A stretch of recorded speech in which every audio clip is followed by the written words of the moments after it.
Goeiemôre almal, Boetie hier van Jagsake.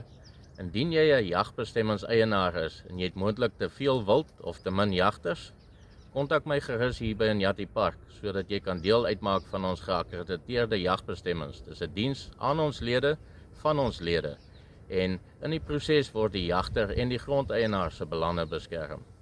Dan verder, indien jy wil gaan vlakvarke jag die jaar, maak seker dat die grondeienaar by wie jy gaan jag beskik oor die nodige fasiliteite om vir jou 'n varkvleisvervoerpermit te kan uitreik.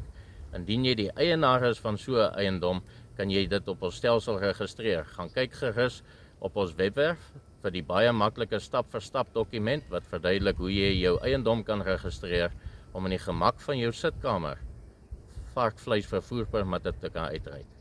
En dan verder moet julle die jagseisoen begin beplan, geniet. Kyk gerus ook op ons webwerf vir die verskillende provinsies se jagproklamasies. Elke provinsie se proklamasie verskil en selfs van streek tot streek binne in provinsies verskil dit. So gaan vergewis jouself gerus op ons webwerf van wat die nuutste regulasies is rondom jag in die provinsie wat jy beplan.